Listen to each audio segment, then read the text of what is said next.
Where do animals turn for help?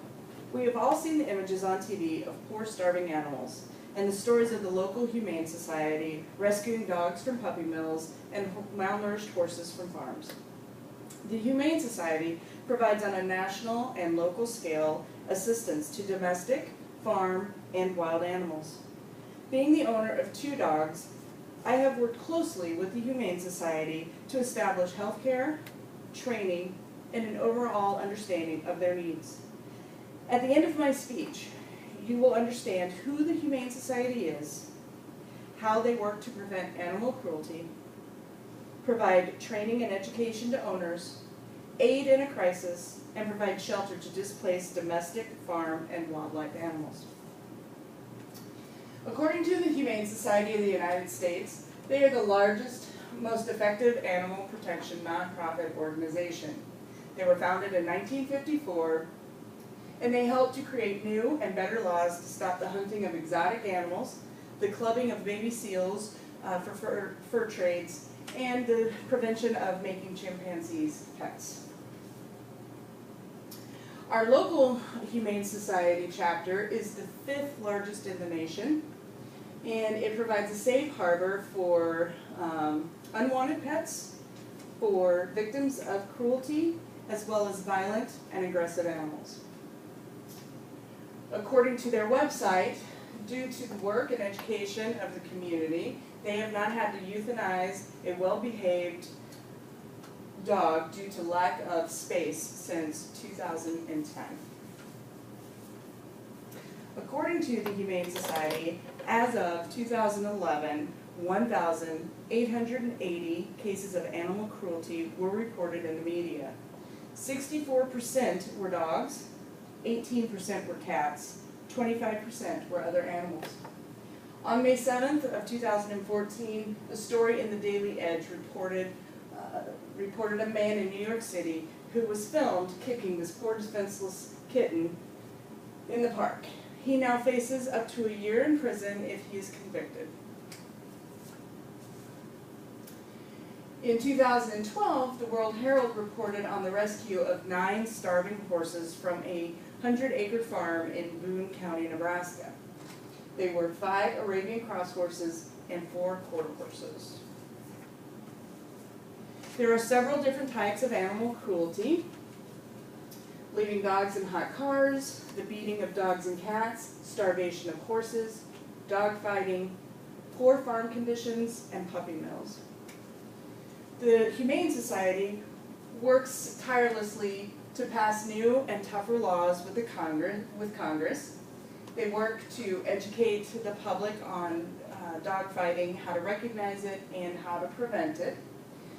They work throughout the nation to close puppy mills and save thousands of dogs' lives each year. They also go nationwide to inspect farms and make sure that the livestock is treated fairly and humanely.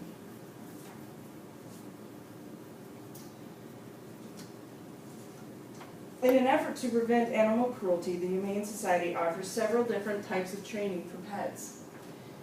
They offer basic training, behavior solutions, specialty training. And you don't have to just acquire the animal or adopt the animal from the Humane Society in order to take part in these types of training classes.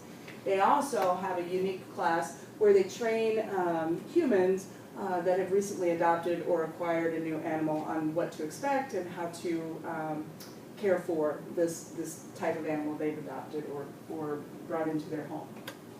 The Humane Society on a national level also goes into different elementary schools and provides classroom education programs where they help elementary children learn how to care for their pets. They have coloring books that they provide for them that shows how to give a bath properly for a dog, take them for a walk, feed them, care for cats, what types of litter and things of that nature that the cats might need. And so it helps educate and prevent cruelty by educating the children on how to care for pets in the long run.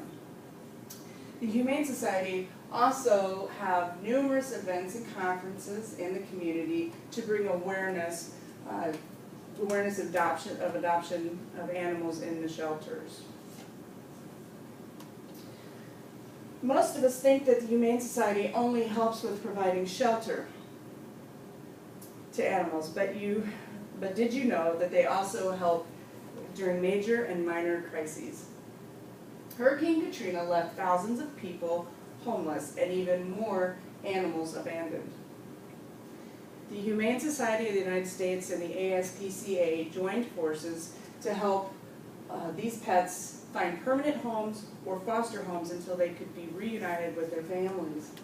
The local Omaha chapter took in over 100 dogs, and they were able to find permanent homes for 85 of those animals and provide foster homes for the remaining animals until they could be reunited with their families once they were reestablished in new cities. There are several different types of a crisis that can happen in a person's life throughout a year, from losing a job, unexpected move, unable to pay for health care for the animal, and also landlord issues. The Humane Society can help battle these types, or help you work in these types of crises by taking in your animal. Whether if you're no longer able to care for them, they will provide shelter and help find them a permanent home. Or if it's supposed to be a short-term or temporary and you just need some help while you get on your feet, they can offer some short-term foster care where they have families that will bring your animal into their home and provide for them until you can. They also offer low-cost preventative health care, things like spay and neutering and shots, things of that nature, at a lower cost for you.